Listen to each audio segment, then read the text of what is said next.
Good afternoon. Good afternoon, everyone. Good afternoon and welcome. This morning we had our gathering at 9:30 with our Holy Family Regional School. So very nice, very good gathering with the 234 students in our regional school. So it's a very blessed moment.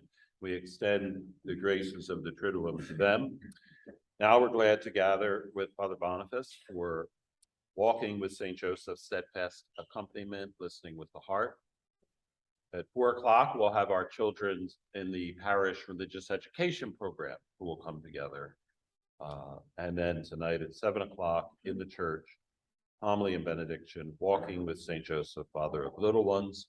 Throughout that time, there's exposition of the Blessed Sacrament upstairs. So thank you for coming out on an Irish afternoon here.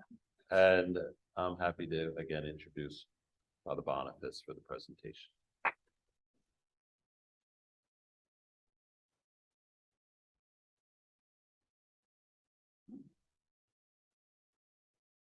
He's so good.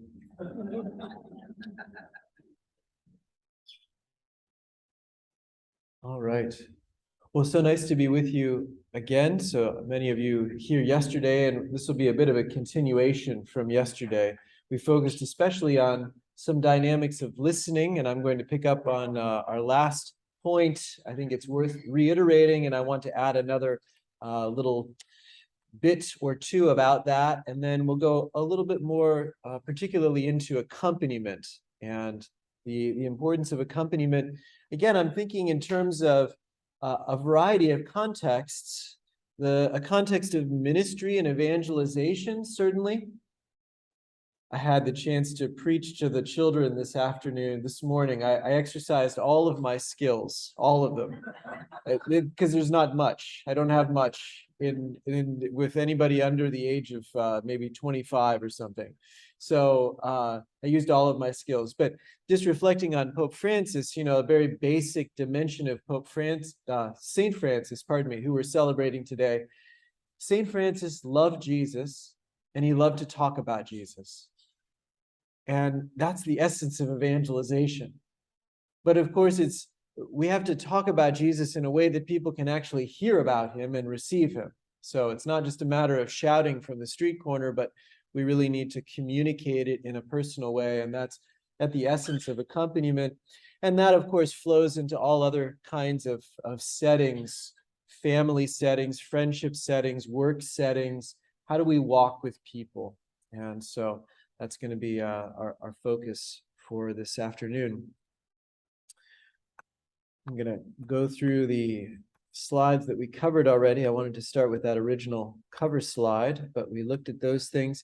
And then just to remind you, I found this conversational IQ or conversational intelligence to be a very simple and useful structure to think in terms of. And I'm not going to go through the whole thing again because we did that yesterday, but just to remember that level 1 transactional, and that would be the kind of shouting at people or just telling them about Jesus. And we don't want to be merely transactional about it. There is also the positional. Now, this is me trying to convince you about Jesus, trying to convince you that this is the best way and the most wonderful religion, and this is the way of fulfillment or whatever it is. I'm trying to put forward my position. I'm advocating for a particular position.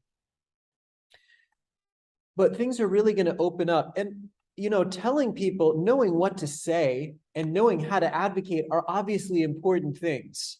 And we could spend a couple more afternoons and I could give you some tips and tricks on how to talk about Jesus and handle contemporary issues. And I mentioned to you the woman I met in the pizza shop who said, I don't agree with everything that the church teaches. Well, I could probably go a few rounds with her on that point because I'm pretty good at telling people what the church teaches and why. I spend much of my life doing that kind of thing, forming seminarians, teaching why we teach what we teach, which does have a rationale and it is beautiful and it holds together and it is for the well-being of our human person and all of these kinds of things. I could do that, but can she hear it? Right? That's obviously the important thing, because not only can I do that, Bishop Barron does that real well, and Fulton Sheen does that real well. And there are a lot of people, you can get a lot of YouTube videos and recordings and all the things, right? It's all out there. There's really nothing new under the sun in the sense of these teachings of the faith and things like that. But the thing that's interesting, we do need to have a good way of explaining things, but we also need to do it in a context that people can really hear it. And that's the challenge that opens up with that accompaniment opens up. And that's where that transformational conversation is really important. When we're in that space of, there's a real mutual trust there. Now it's not just me telling you things and you're kind of on guard, not knowing what sort of sales pitch this is and what you're signing up for. But now it's a place of real mutual trust, that you're sharing things with me and I'm learning from you. And I'm sharing things with you and you're learning from me. And there's a real mutual openness with each other and a real layer of trust that's there. So as I mentioned, whereas getting stuck in the transactional, if I keep barking things at you, a lot of cortisol, we start to move into fight or flight mode. And we can feel on the defensive and we can feel stressed and on guard. And we don't want to create environments like that anywhere, but certainly not if we're trying to share our faith or help people to see how beautiful Jesus is. On the other hand, when we stay in transformational conversation, the hormone oxytocin, which is a bonding hormone, it goes along with kind of feeling good, a sense of well-being. And it's, think of the experience you have when you start to open your heart. And there are certain people you start to open your heart with, and then suddenly you find yourself saying a lot more than you intended to say. That's a beautiful encounter. And that means that somebody has conveyed a trustworthiness to you, an attentiveness to you, an openness to you, that you feel like you can really open your heart to them and you can really share what's going on and you feel loved and received. That's what we're talking about in a transformational conversation. That's where the oxytocin starts to flow and bonds of affection, of trust, human bonds, and love starts to open up there.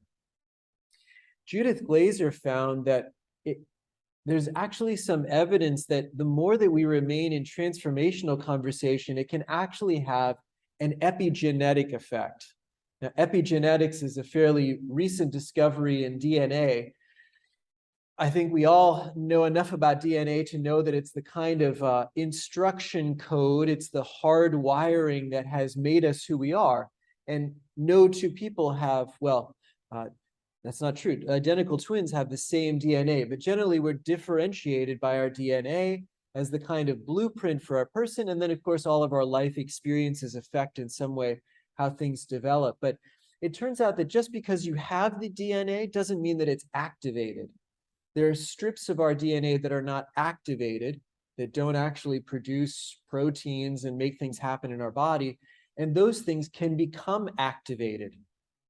And that's what we call epigenetics, that parts of our DNA that were dormant in a sense actually become activated. We become more fully alive. And there are structural changes in our person. This actually affects the way that cells are generated. The way that the ongoing generation of cells is affected by epigenetics. Epigenetics is affected by transformational conversation. So that's amazing. First of all, let's just say that's amazing, right? This is God has, but think of it from the divine logic perspective, right?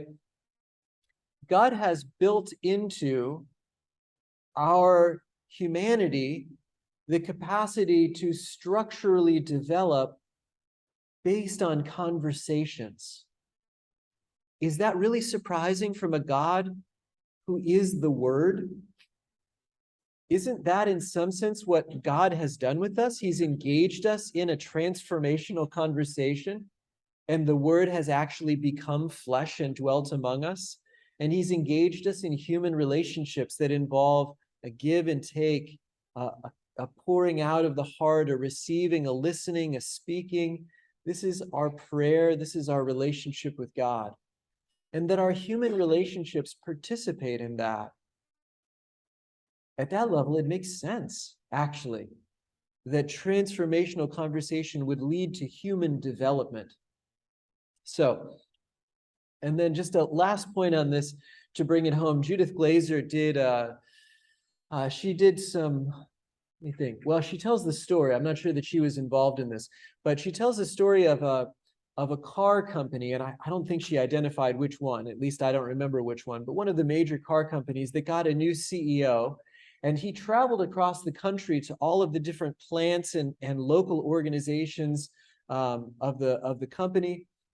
And he facilitated all of those local plant managers and administrators, the people involved in the company. And he said, tell me everything. What's working? What's not working? What can we develop? What's happening here?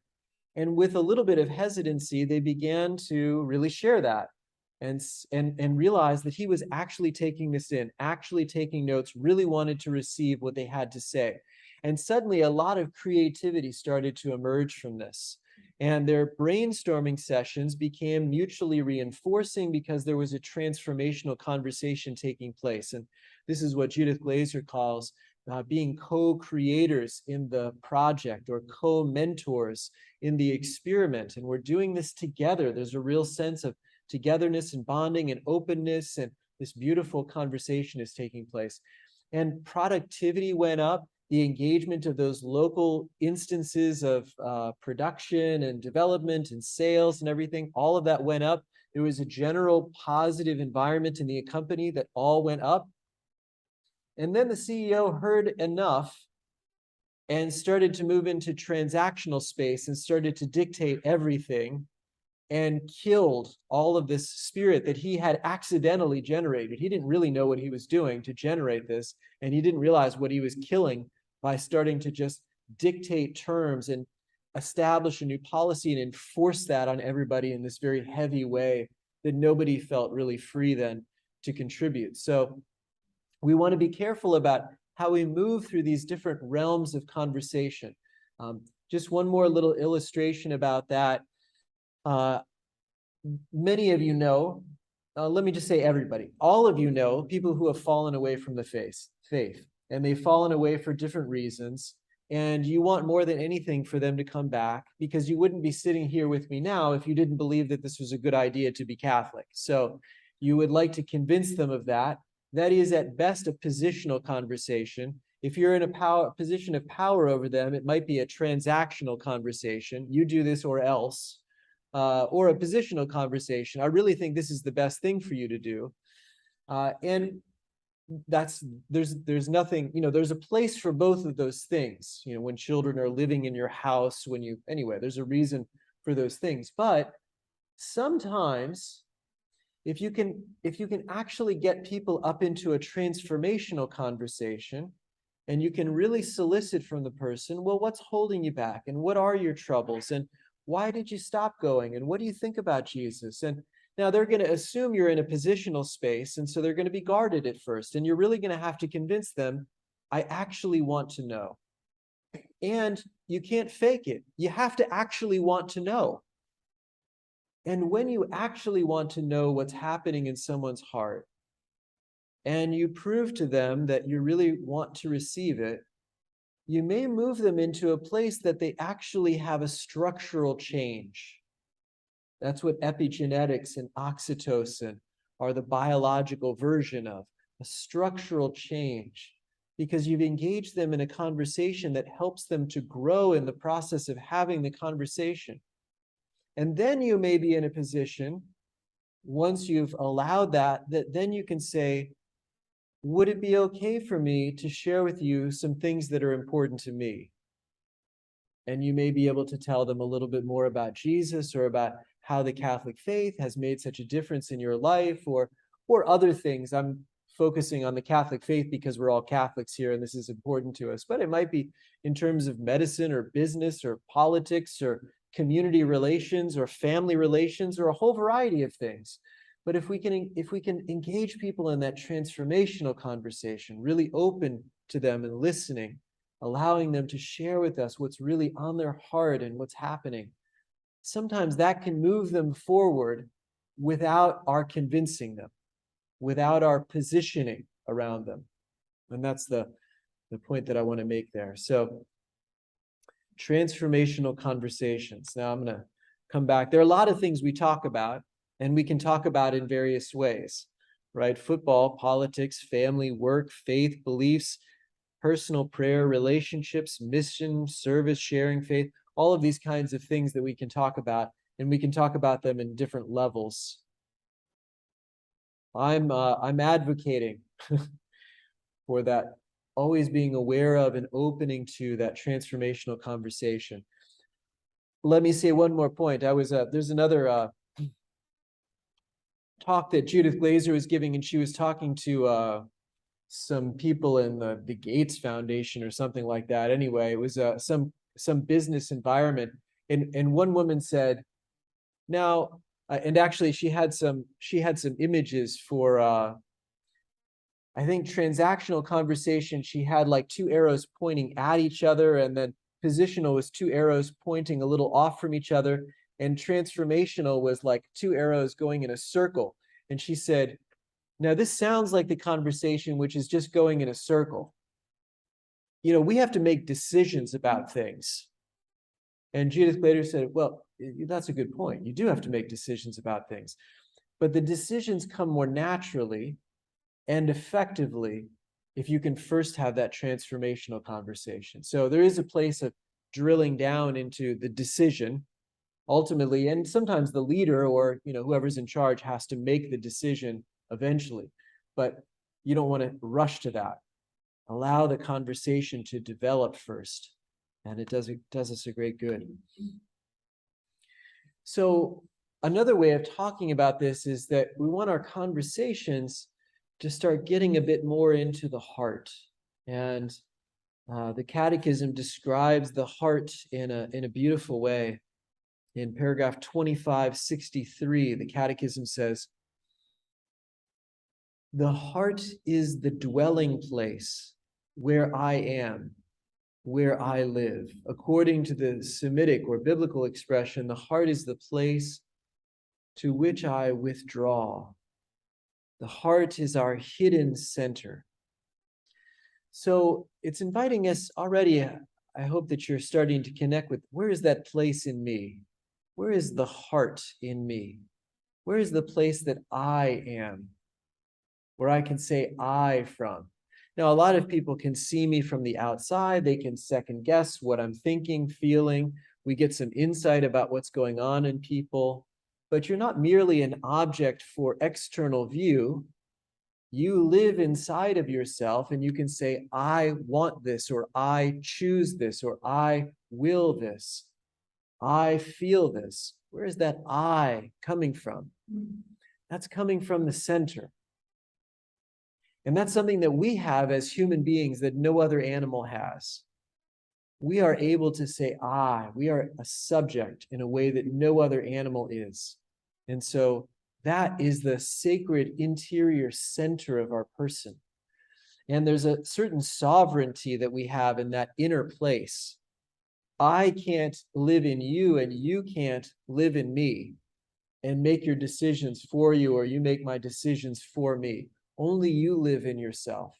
And there's that absolute sovereignty of our individuality in that place, which is so beautiful.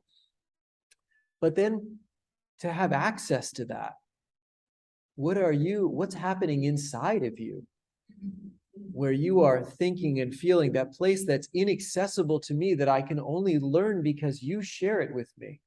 What's that like? And that's sacred ground. When someone lets us into that interior place, that's sacred ground.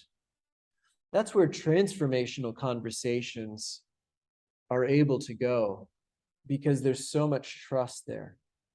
And that's a beautiful place. A lot of times we make judgments about people without really knowing what's happening inside of them. And to actually find out what's happening inside of them, oh, that's something.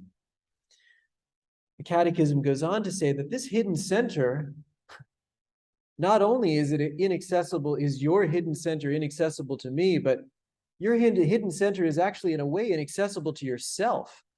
You've had that experience. I don't know why I did that. I don't know why I'm feeling that. I don't know what's happening inside of me. Or as St. Paul said, I don't do what I want to do. I do what I hate. And the thing I want to do, I don't do. I'm at war in myself, he says in Romans chapter 7. So that hidden center beyond the grasp of our reason and of others, only the Spirit of God can fathom the human heart and know it fully.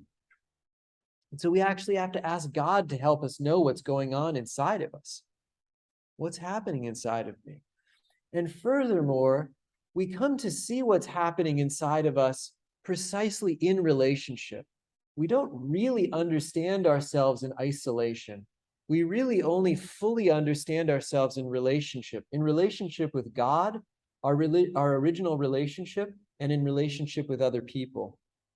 And there's a way that it comes out, and you've all had this experience where you're talking with someone, you're sharing with them about your experience, and suddenly you learn something about yourself in the process of speaking to someone else. You're like, huh, that's interesting. I never thought of that before. I'm the one thinking. I'm thinking right now. What's happening? We discover ourselves in a deeper way in the process of sharing ourselves with someone else.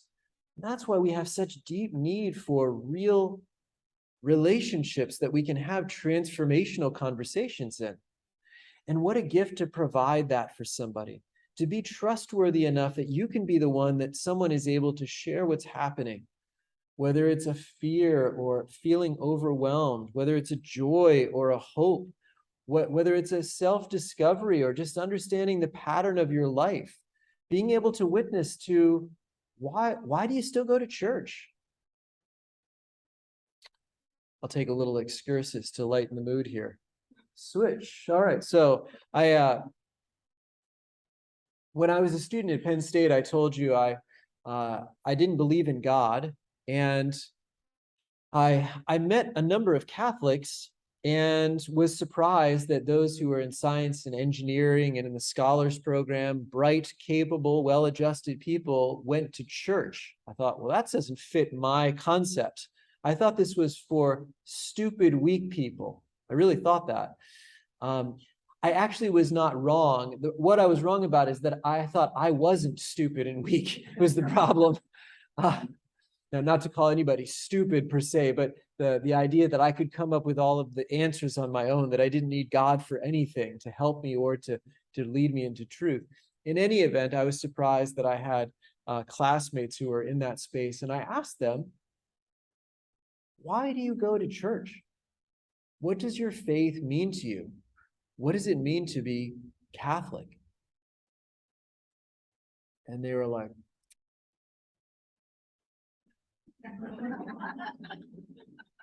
so I pressed a little farther and I said, like, you talk to God? And they kind of looked at each other and they go, yeah. Not liking where this is going. And I said, and then what? Does he talk back? How about them Stillers? Yeah, great game this weekend. Yeah, it was really exciting. We'll get back to you about this another time. And so, St. Peter says, always be ready to give a reason for your hope. So I just leave that question out there for you. Now, probably all of you would have some somewhat ready answer to somebody who sincerely, and I sincerely ask the question, what difference does it make to be Christian, to be Catholic? What difference does it make? Be ready to have a response to that, to somebody who might ask you sometime. So, we are a mystery to ourselves, and the Spirit of God does help us to get in touch with what's happening inside of us. The Catechism goes on to say, this is the heart is the place of decision, deeper than our psychic drive. So we're affected by our emotions, we're affected by our desires, our psychic drives, but we're not controlled by them. Deeper than that, we are able to make decisions, although those emotions are meant to be working for us, not against us. And the process of sanctification is also an ordering, transformation, and purifying, perfecting of our emotions. That's meant to be part of the deal. But this is the place of truth where we choose life or death. And I love this last sentence. The heart is the place of encounter, because as image of God, we live in relation. It is the place of covenant. And so there's, again, a way that we can't access our own hearts except in relationship. Relationships are so critical. The success of our faith is not that we didn't need any more relationships, that we didn't need any more contact with anyone. It's not we sometimes get this idea like, well, in childhood, I really needed my parents for everything in infancy, and then I steadily grow to greater and greater independence, and the ultimate goal must be total independence. That's not the ultimate goal. Total independence is what we normally call hell. That's the Christian word for it, because that's total isolation from everyone. Why would we want that? Relationships are essential to who we are. So we have a relationship with God and we have relationships with others, and they actually mutually inform. Our relationship with others helps us to open more in our relationship with God. But the point of all of this, to get back to listening and accompaniment, is that we want to learn to listen to the heart. And this is a place that we can pay attention to in our conversations, to go deeper with someone in our accompaniment. And I like to distinguish between two different views of a person's life. We could call it the camera view. That's what, if there were a video camera following you around, you would be able to see all of this side of things. So that's like when you say to me, I say, how are you doing? And you say, well, I got up this morning and I had breakfast, and then I looked at the paper, and then I got in my car and I drove to church and I went to mass. And then I met with this person and we got in an argument, and it went like this. Everything that you just told me is absolutely true, and I could have learned from a video camera that was following you. And that's fine. There's something fine. That's a good starting point. But what did that mean to you? Was it hard to get up this morning? Was it hard to have that conflict? Were you looking forward to Mass? What did you read in the newspaper? Did it disturb you in some way? What are you looking forward to today? How are you feeling? Now I've just asked you a bunch of questions that only you can answer. The video camera can't answer those questions for you. And that's where we're going deeper in our listening and accompaniment, to draw a little bit more personal out from the heart, to draw the person out a bit more from the heart. And so things like thinking and feeling. Was it hard for you? Is it exciting, fulfilling? That sounds scary. How are you processing that? People will tell you hard things. Like, I just went to the doctor and I got a really hard diagnosis. How are you feeling about that? I'm really scared. It's not easy to be scared. Do you feel alone? Well, I'm so grateful I have my spouse. It's beautiful. I'm here with you. Anything else you want to share with me? These are places of connection. This is where we have a little deeper connection than just information and data. And then we can actually lead that into questions about the person's relationship with God. Have you prayed about that? Have you been able to take that to God in prayer? Where do you think He is in this? So they can be questions that we might lean into. And we have to be careful when we meet other people that we don't end up just judging by the exterior. Sometimes we feel like we know what someone is going through because we went through something, and we presume it was like what we went through. But all things are not the same. Like somebody might say, I spent an hour in prayer every day. We might think, well, that's a good thing, I guess. How did it go? Could have been hard, could have been easy.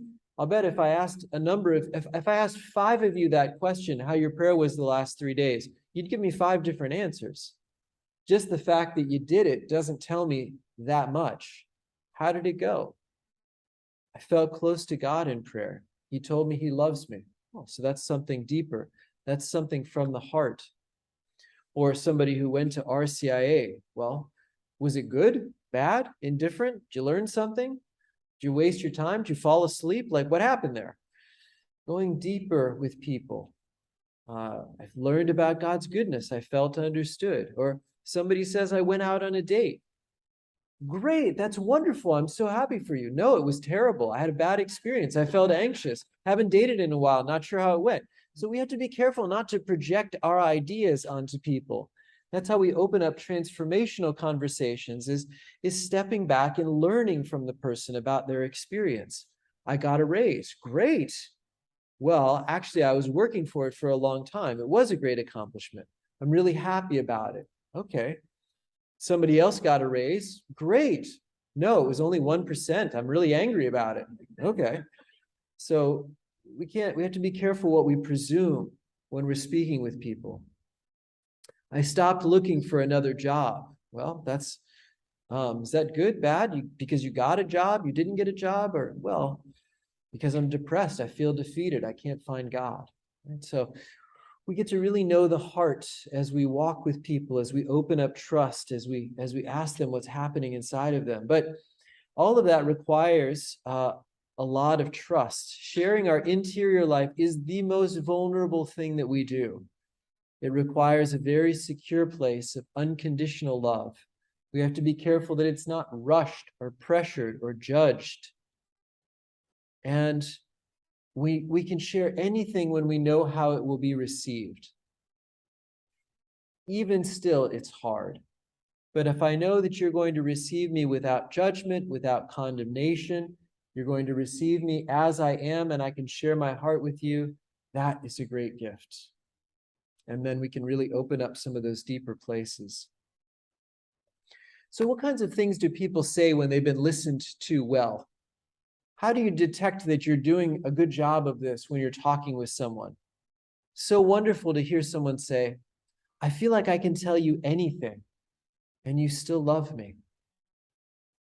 Even when there's something shameful, I know you will be gentle with me and help me. I never feel rushed when we're talking. I can tell you that's a personal one for me, because I have enough relationships where I feel like I got to get it out fast enough, because I only have like 1.5 minutes of attention, and I got to like cram it all into that 1.5 minutes. And I'm kind of energized to get the thing out there and then tell the person all the stuff that I need to tell them, and just, that's terrible. It's really painful. And I can't actually share my heart then, because I'm going to share the most intense, dense kinds of things. On the other hand, and this can happen even when we have time constraints. I meet with my own spiritual director for an hour. People meet with me for an hour. We all know it's going to be an hour, but somehow when you start an hour, it seems infinitely long if your posture is open that way.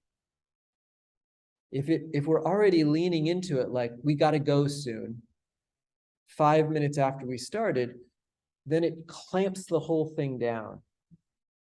And so it's like that too, even when we have chance encounters, that we open a space for the person. If we're already looking to the next person, we're not going to meet the person in front of us. In some sense, the whole time with them will be wasted, because we were on the next person when we were with the first person. And so really and it's a discipline. There's a dying to self to really open a space to meet a person where they are. Even when we actually have time constraints, to not inflict those constraints on the person, but to allow them to open their hearts and speak. Now, some of you may end up in the position that I'm in, that when you start to do that, they don't ever stop. That's its own thing. But of course, people are really gracious. When they feel loved and received, even if they have another hour's worth of material to share with you, or a day, or a month, or a year, or the rest of their life, the fact that you received all of what they shared with you in the first 10 minutes or 20 minutes or whatever it was you could take means so much. And there's real love that's communicated in that, a real connection that's made in that. And so if we can really open up those spaces, And that takes a certain trust too. You know, there are some times that I've been with a person and the person is really pouring their heart out to me and starting to get into some things, you know, like how they just took a bunch of pills yesterday or last week and somebody had to call the ambulance.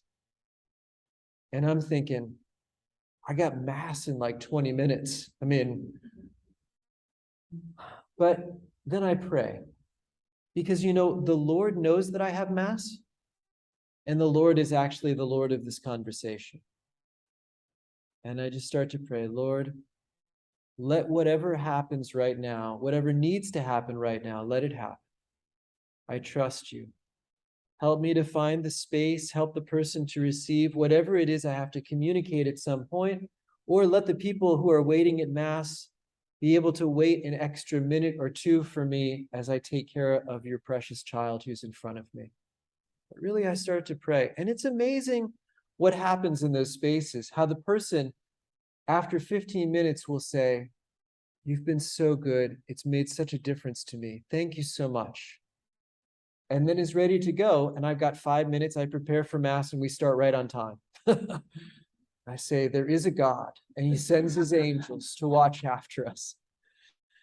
But creating spaces for people makes such a difference. I never feel rushed. I never feel like I have to prove myself or keep you interested. It's another thing we can fall into, that we need to be entertained somehow, or it needs to be interesting somehow, or a person is not quite as eloquent as they think they're supposed to be, or they're supposed to give you some next radical story to impress you about something. You end up getting all of the, you know, angelic apparitions, and every time that there was a pattern burned in their yard with the image of the Blessed Mother on it, and you have, you know, all these kinds of miraculous things, and it's like, yeah, but I want to know your heart. I don't just want to know all of these kinds of extravagant things that have happened in your life. What did it mean to you? And how did you find God in that? And how did he touch your heart in that? But if we put people in a position that they have to prove themselves to us, then we'll get all kinds of different things. I always feel like I have your whole attention. I don't have to work to keep your attention. I feel like you really understand me. You really know me. I don't have to hide anything from you. I don't even think about it. I can just say whatever comes to me. You help me to understand myself. I can see myself better through your eyes and responses. I feel so safe and free when I am with you. You always give me room to find the words and even help me and even when you help me, I don't feel pressured. And that's the, have you had people like finish your sentences? It's always, you know, can be a little bit, I've known people like that, you know, they're doing it out of some anxiety. They're trying to get at something, and there's something that's very sweet about that I can appreciate. But sometimes it's like, why I feel like you're rushing me. Why are you rushing me? Let me just say, let me finish. I'm having a trouble finding the words, but just give me a little bit of space. And when we can just help someone relax and say, it's fine, take your time. We're fine. Don't worry. Whatever. Something, you take a deep breath. Some of the cortisol starts to drain out. Some other things start to flow in our hearts, and we can just communicate. So beautiful, all of these different dimensions of listening. And I'm gonna bring you into one other way of describing this, and then we'll take a little break. You've been so patient already with me. So one of the beautiful ways I've found for expressing this is in the teaching of Dr. Conrad Bars, who together with another psychologist, Anna Chirua, took the best of psychology, but then restructured it through the lens of St. Thomas Aquinas and his Summa Theologica and his teaching on the human person. And so they applied a Thomistic anthropology and sort of refactored elements of psychology through that. And in the process of that, a number of interesting things came out and from their clinical practice. But Dr. Bars discovered, and it's really a Thomistic insight, the way that we need to develop from the inside. The more that our senses take in, the more that our emotions grow, the more that we're able to engage life, and that becomes the foundation for engaging God. Really, grace builds on nature, and so the fullness of our nature, the healing of our nature, also provides the proper foundation for our greater growth in God. And a lot of things can get kind of like bent in on each other. And there's a really simple thing that has a way of loosening it up and opening it up and helping those dimensions of us to grow. And that's what he described. And he really developed this as a technical term, but he used the word affirmation to describe this process of fortifying the foundations of a person. And so it's not just affirmation like flattery or saying nice words or giving someone a compliment. That's not exactly what he means. It's something a bit deeper than that. That's really more fundamentally the kind of image of like a mother holding her baby. There's an affirmation of a person's being in that. That baby is loved simply for its own sake. And it's loved in this unconditional way, not for what it gives to the mother, but because that baby exists. So that's the kind of ground of affirmation. But there's a way that more or less we are lacking a little bit of that, but it's really an ongoing, it's like a human need. It's almost like food. It's like emotional food that really builds up our person in a very deep way. And so this is the way he described it. And again, I hope I can say it in a way that will help you to connect it with your own experience. But he says, your affirmation, you're feeling firm and strong. You're possessing yourself in joy. You're feeling worthwhile. And just to stop at that description, what that sounds like to me is my confidence to stand in myself and relate with you and engage with the world and be open to God. I'm actually investing myself. I'm standing in myself. I'm in touch with my own I, with my own heart, and I can stand and then I can engage with you. I'm self-possessed in a way that I can actually give myself to you.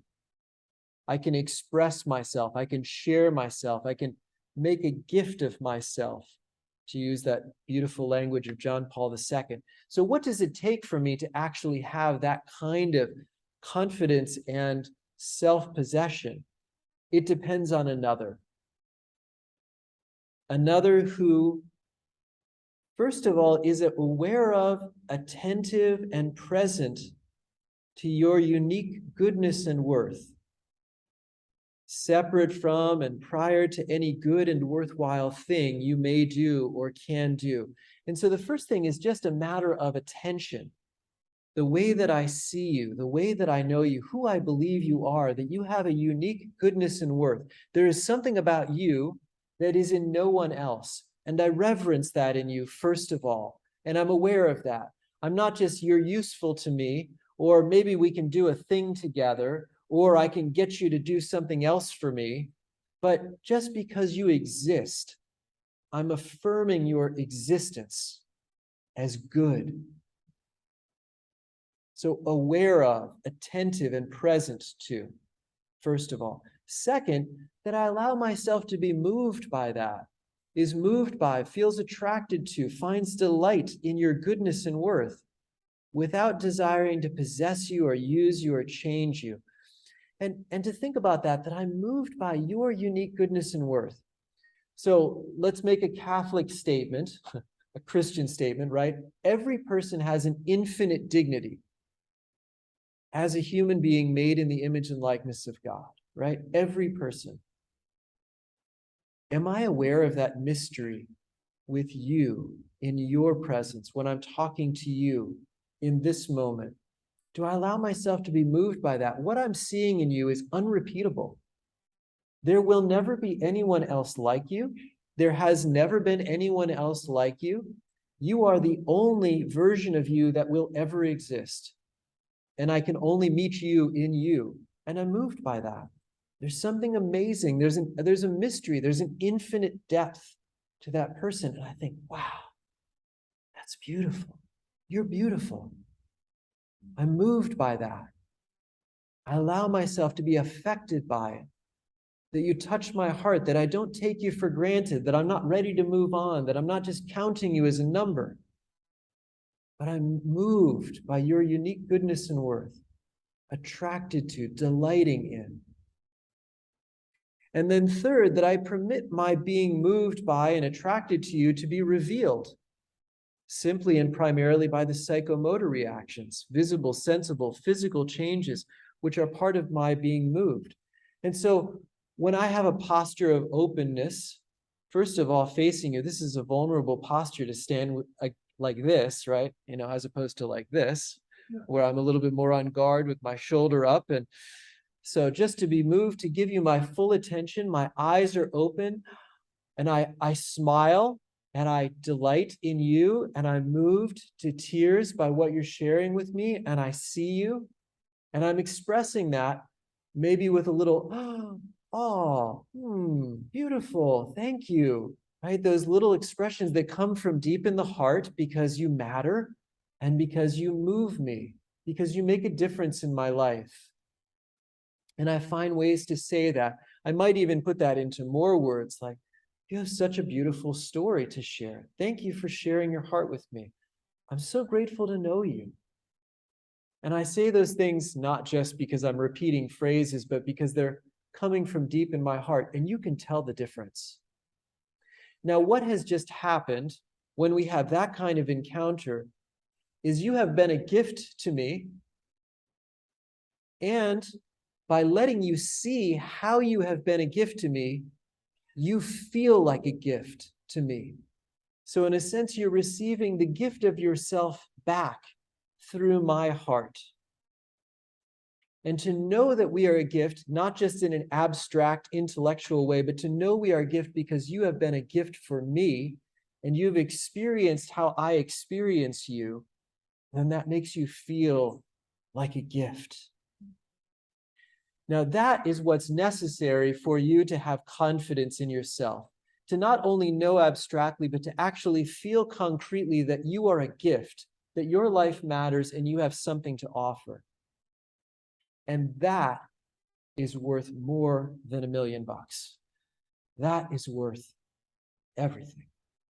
And that's the gift that we can give in our presence to each other, our affirming presence to each other, seeing and allowing ourselves to be moved by the person.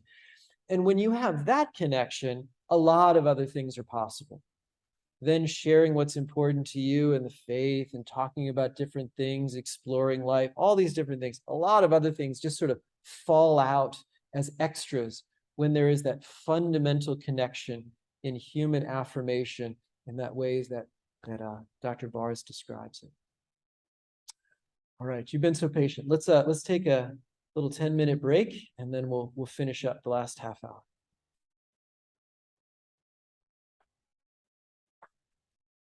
Oh. All right. I know you were having lots of transformational conversation, and there's a lot of affirmation happening, and it's so nice to apply all of that in the break.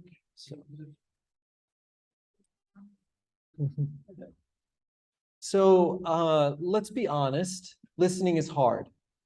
It's good to just put that out there. I've tried to make it as attractive and exciting as possible so that you would get enthusiastic about it, so that you could run right into that thing again. And but then you find that listening is hard. It's hard. It can be tiring. It takes a lot of attention. Not everybody else is sort of equally wired for this. Sometimes we can feel a little helpless or useless or even used and ignored by somebody who is just sort of going on about things. And we wonder, even if, I don't know if you've ever been on a phone and you felt like you could just set the phone down and walk away and go do laundry, clean the house, pick it back up, and it's still going. And anyway, so, sometimes we can have those moments. I always try to remember that we earn trust. Trust is earned. And the fact that, why do some people talk a lot because it's a bit of a defense because people haven't listened to them and they're not sure if you're going to listen to them. And there's a little bit of this kind of, keeping you at arm's length and drawing you close at the same time. And sometimes you have to prove, hey, I'm here with you. I'm not going anywhere. I'm going to listen. Sometimes you can help them go a little deeper. Sometimes people just don't know how to go deeper, and you can help them with that too. But then we don't always know exactly what to do. Do we challenge? Are we just endure? Are we gentle?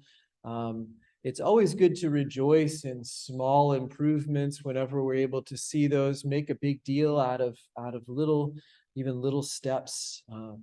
And then also we can feel like, what am I supposed to do? I co-authored the personal prayer book, and I also have a book on spiritual direction with Father Tom Acklin, who's extremely gifted. He's not only a priest and a longtime spiritual director, he's actually a trained psychoanalyst.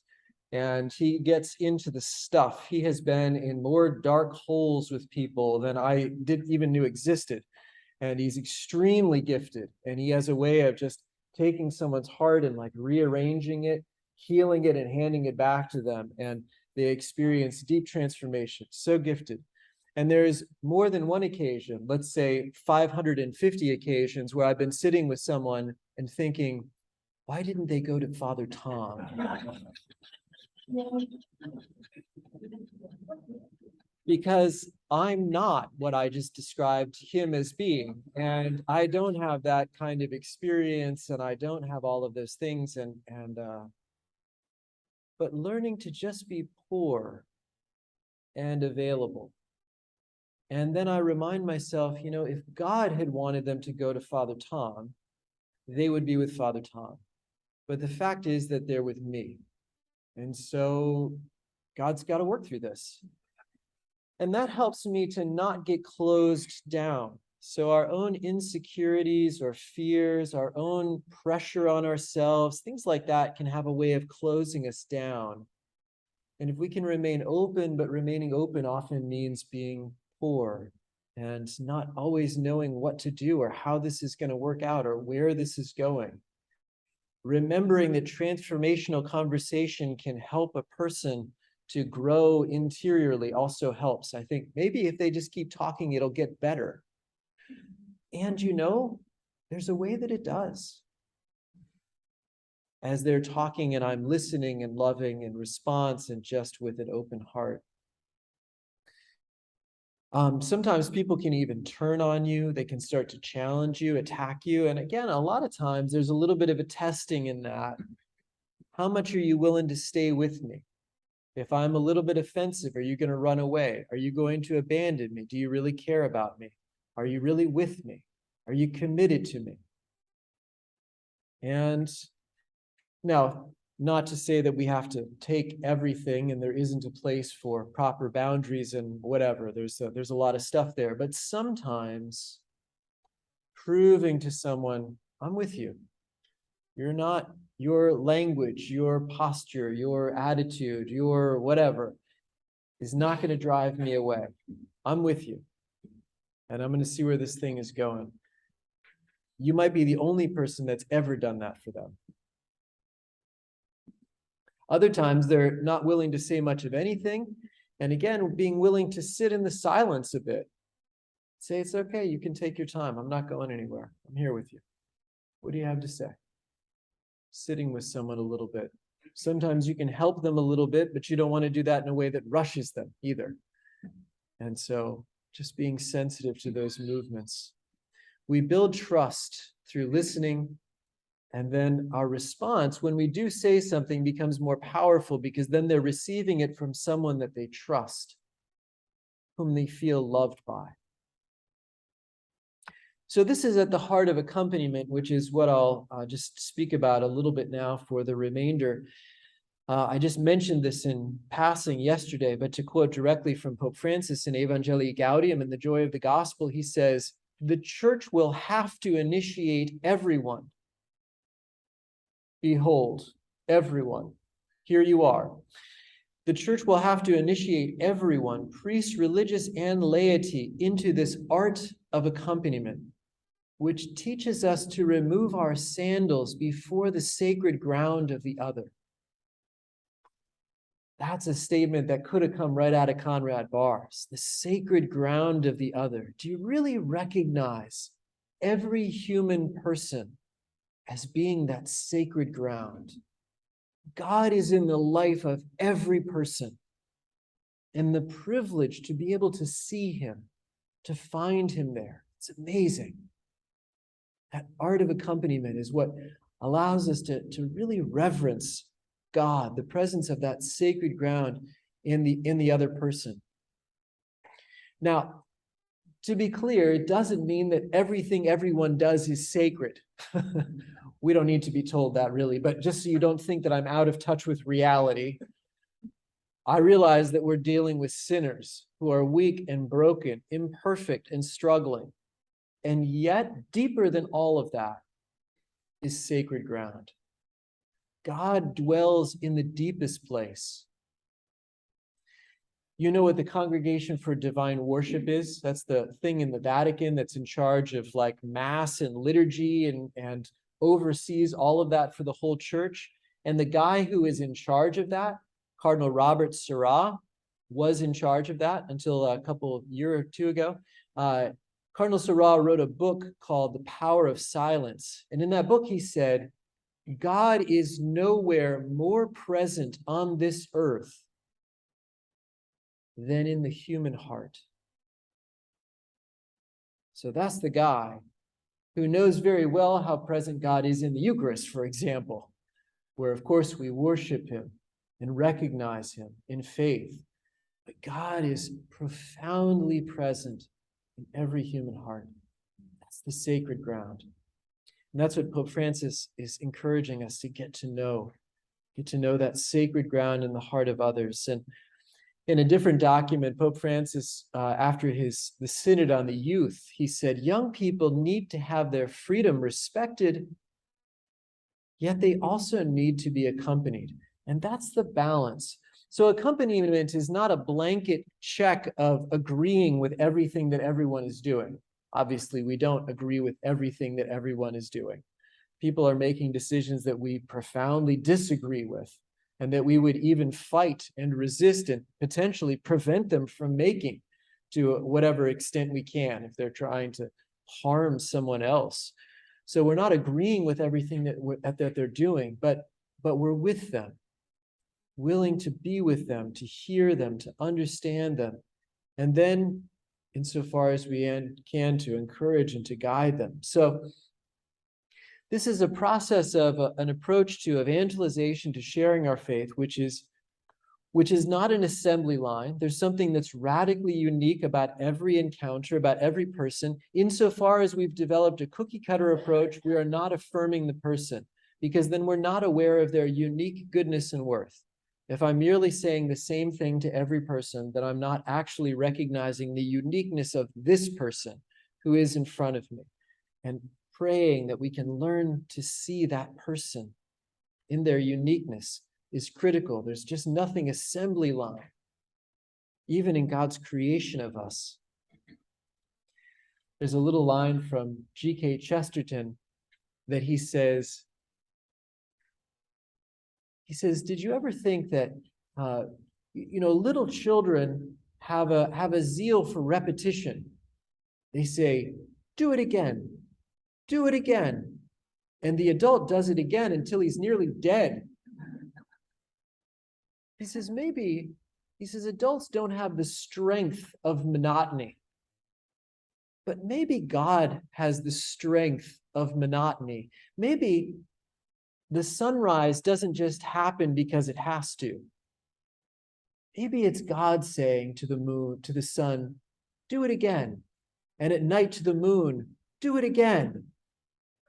Maybe he hasn't created every flower out of force of repetition, but he's actually created every flower individually because he loves each one and wills it into existence and delights in making another flower that even looks similar to other ones.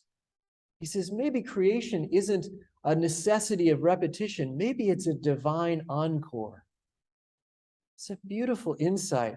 And certainly we should learn to see that in terms of every human person. The human person is God saying, do it again, and delighting in each new creation that he comes up with.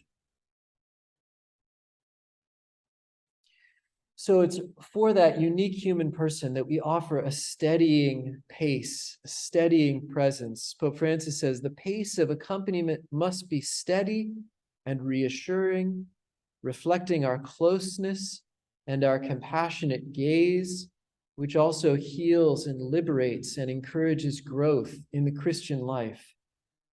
And then in that other document, after the youth, Christus Vivit, he said, all should regard young people with understanding, appreciation, and affection, and avoid constantly judging them or demanding of them a perfection beyond their years. So he's giving us that sense of what it takes to walk with a person. And I'll tell you, now, if you're really into what I'm saying here, you're starting to think, there are like 7 billion people on the earth, and there's one of me. That's going to take a long time. And yeah, that's right. If there's only one of me, that's going to take a long time. But if there are, 30, 40 of us, that's going to take 40 times less time. And if there are 3.5 billion of us, well, that's going to go pretty well. We can each accompany one person. And this is the kind of multiplication that God desires. A lot of times we get notions, especially around evangelization, like, isn't there a magic wand that I can wave over the whole city of Philadelphia? Boom, Christian. We'd love that, but that's not God's mode. That's not what God does. Even in the beginning, he walked with Adam in the garden, walked with him. He spent one-on-one time. He didn't just sort of slam, bam, bring it down from heaven, make it happen. Walked with him, steadying pace of presence. And a lot of times that's what it takes. You know this. Instant conversions often don't last. And instant conversions can be very real. There can be radical transformation that takes place in a moment. We see it in the gospel and we see it in real life, but then it requires accompaniment. And a lot of times it only comes after accompaniment. It comes because someone has been listened to and loved and believed and is able to trust and has entered into those transformational conversations. And steadily over time, healing happens, growth happens, breakthroughs happen. And we're there to receive that with someone. Let me tell you about mass conversion. That's the Nazis. That's what Hitler did. It's not so much what we're into. We don't want sort of mass hallucinations or mass possessions or mass conversions so much. Now, again, there can be great big conferences and conference speakers, and people can speak to a large crowd. I mean, I am, after all, speaking to many of you at the same time. We can do that at the same time, but we still need that one-on-one accompaniment. I was telling Monsignor earlier today, it's hard to come in here for 4 days and fall in love with all of you and then have to leave. It's painful. But it's a consolation to me knowing you here and knowing him also, and that I'm not just sort of walking away from a bunch of seeds, hoping that some of them have found fertile ground. But I know that some seeds have been really planted and will bear good fruit, and I'll know that you'll help it bear fruit in other people who have attended in the evenings or the masses or different things. And I encourage you, I really hope you do take time to process with people and say to them, what did you receive? What was a grace that happened for you? What did you get during the time of adoration? Did you get a chance to stop in and be with the Blessed Sacrament? What was something that struck your heart? Ask people those questions. Sometimes we get all anxious. We don't want to talk about faith. We think like, religion and politics is off the table. Talk about faith. Ask people, especially the people that came. Were you able to see it? Did you go to mass? Did you hear the homily? I hope that I can be a conversation topic for you. That's if nothing else. They're like, did you see how long that beard is? I mean, the thing that he was wearing there. So It's all frayed in the back. Do you see how that went back there? Anyway, make a conversation topic out of it. And there's a way that you can engage, and then you can start to accompany. And would you want to get together and pray? Can we meet up and go to adoration? You have adoration at this parish multiple days a week. Invite people. So that's the way that the ongoing, it's one thing to plant seeds. It's one thing for them to find soil, but then how does it get watered, and how does it get cultivated, and where do we pull the weeds out, and it's an ongoing labor. It's labor that we carry out. So I just have a few minutes left here. Let me see what I want to do with you about this.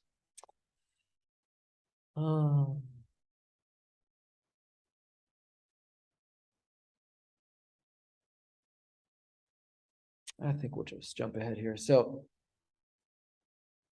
just a few more descriptive words about accompaniment from Pope Francis. He says, and he uses in that document on the youth, he talks about mentors. And there are a range of things. Sometimes we have friendships, we have companions, we have mentors, we have spiritual directors, spiritual companions. We use a lot of different kind of words, and they all mean something a little bit different, but they're all talking about this process of entering into relationship with people, walking with people, committing ourselves, listening to people, helping people. And he says, mentors should not lead young people as passive followers, but walk alongside them, allowing them to be active participants in the journey. And it's always a temptation we have. I'm going to do it for you. Let me make the decisions for you. I'll tell you all the answers. I've already figured all this out. But when we're really accompanying people, it's also helping them to discover, helping them to find it on their own, giving them space to learn what's happening. One of the forms of catechesis, well, I'm going to say it in the superlative and absolute way. The one form of catechesis that I love and think is really effective is called the Catechesis of the Good Shepherd. It's based on the Montessori model of childhood development and education. But one of the things that they do in CGS, that's the short for it, is ask the children questions. So Catechesis of the Good Shepherd starts with 3-year-olds. Actually, there's a toddler version. Many of you met Bobby Ann. She's in charge of the toddler atrium. It's why she had to leave today, because she has 1.5-year-olds coming for religious education. Yeah, how about that? Right? There's a way, yeah, right. There's a way that little children, they're baptized. Do you know what baptism is? Baptism is amazing. Baptism is immersion into Christ. It's a radical transformation to the core of our being that makes us the home of the Blessed Trinity. Baptized Christians are powerful, amazing. And those little 1.5-year-olds that are in, they call it an atrium. An atrium is like the antechamber. It would be like the little area outside the church upstairs. That's like an atrium. And they have an atrium that has all of the mysteries there for the Catechesis of the Good Shepherd. And so the little 1.5-year-olds, they actually bake bread. You can imagine, only Miss Bobby Ann gets to put the bread in the toaster oven. But the little children get to do the mixing, and they get to do the eating with a little bit of butter. But it's a limited amount of butter when you're at 1.5, because otherwise you just eat the butter. You put the bread on the butter rather than the butter on the bread. Anyway, you know these things. So but they teach the children about bread, and they teach the children about the cross, and they teach the children how to have processions. Little children love processions. Line up the little 1.5-year-olds and give the first one a little cross to carry, and they all want to be the cross bearer, right? They're ready for it. It's beautiful, so beautiful. So anyway, the mode for Maria Montessori is that we ask questions and allow them to work on it. So the very first presentation in level 1, toddler is like pre-Catechesis of the Good Shepherd, but the level 1 starts at age 3, and they present the parable of the Good Shepherd, which is where it gets its name from. And they have it's all cutouts, because how do children work with things? They use their senses. They got to have stuff to manipulate. They're not conceptual and abstract yet. They need things that they can work with. And so They have a little round sheepfold that's green because it's grass, and it's got a little fence around it because that's what the parable says. There's a fence. And they have a shepherd who's a little flat figure, and they have little sheep who are little flat figures because it's a parable. And the parables use flat figures in CGS. The real life things like the presentation in the temple or the crucifixion, they use three-dimensional figures. It's brilliant. It's brilliant. So anyway, you don't explain any of that to the children, but it gets all in them, right? So they can think the flat figures. Anyway, they have a little, and then they read the parable. The shepherd knows the sheep and calls them by name, and they recognize his voice and they follow him. And the shepherd goes in and out by the gate. He doesn't go over the fence like the thieves and robbers. And so they've now just taught children the grammar of divine interaction.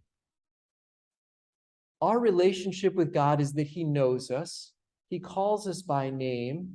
We recognize his voice and we follow him. He doesn't scare us. He doesn't break in. He goes through the gate. And they've taught the children how to manipulate these little figures. And they don't, like, the shepherd doesn't beat up the sheep or something like that. And they don't do. But anyway, then they leave a question. They say, those must be really special sheep, because the shepherd knows them by name and he calls them. Who do you think those sheep are? And they don't answer the question for the children. And like 4 weeks later, one of these little children will go back and go, Miss Bobby Ann, I think I know who the sheep are. I think I'm a sheep. They discover it on their own because you know what? They have the Holy Spirit living in them. And so do the people that we're meeting. Every person is made in the image and likeness of God and is made to be a home for God. And God desires that person more than we do. God has a plan for every person's life, and he's arranging everything. And then we just have to ask, what role am I supposed to play? What role do you want me to play in this person's life? Help me to love them like you love them. And maybe you're the one that gets to ask the question. Maybe you're the one that gets to hear the answer. We all play a different role in people's lives. So we walk with them, we foster their freedom, we help them to believe in God by manifesting his presence through our own affirmation, love, listening, our attention. We share our faith with people, but in a way that they can receive it, using a language that's going to make sense to them and that's not going to trigger all of their bad experiences, but can speak to their hearts about the way that God loves them. And this is the way of evangelization, one person at a time, because every person has an infinite value. Every person is worth spending a whole life for. That's what Jesus does. He spends his whole life for each one of us. And so we can play whatever role it is that he wants us to play. Maybe it's introducing the person, maybe it's speaking the question, maybe it's making the invitation, maybe it's hearing about the experience, maybe it's walking with the person in a difficult time. It takes a parish to raise a Christian. Can I say that? It takes a parish to raise a Christian. And each of us is so privileged to play any role in somebody else's process of conversion. It's really amazing. It's really amazing what God trusts us with. But poor, weak, incapable, uncertain as we are, God really works with us if we give him permission, if we just give our yes. So maybe I'll just skip to the end. Well, let's see. How come that didn't show up? There we go. That's a nice picture. So just to say, there is a divine logic and everything fits together. In the beginning was the logos, the word, logic, meaning, reason. God created all things through him. Nothing came to be without coming to be through him. So everything fits. Everything has a reason. Or as St. Paul said, all things work to the good for those who love God. And so we can trust that he has a plan. He has a bigger picture, and we play an important role in that picture. He's moving our own lives somewhere into deeper union with him, purification, sanctification. He's drawing us closer to him, and so we can really trust him. And so again, I ask you on his behalf, or invite you on his behalf, what's the role that he wants you to play? How can you invite and help someone else come to know Jesus and be part of that most important thing that happens in our lives, which is really to become his disciples, to live out that incredible grace of baptism in our lives? Let us pray. Heavenly Father, thank you for the gift of our faith. Thank you for the gift of baptism. Thank you for making us in your image and likeness and empowering us to be your love and presence in this world. Help us to be faithful to this vocation, to share your love with others. Help us to find the way of listening and accompaniment that we can most effectively, fruitfully manifest your presence through our hearts and faces and voices, that we can be your love for others. I ask you in a special way to pour out your love upon all of my brothers and sisters gathered here for their response and their gift of their time this afternoon, their willingness to be led and their desire to be your good and faithful children. Strengthen them, encourage them, give them peace, and transform them by your grace to be saints. And may Almighty God bless you, the Father, and the Son, and the Holy Spirit. Amen.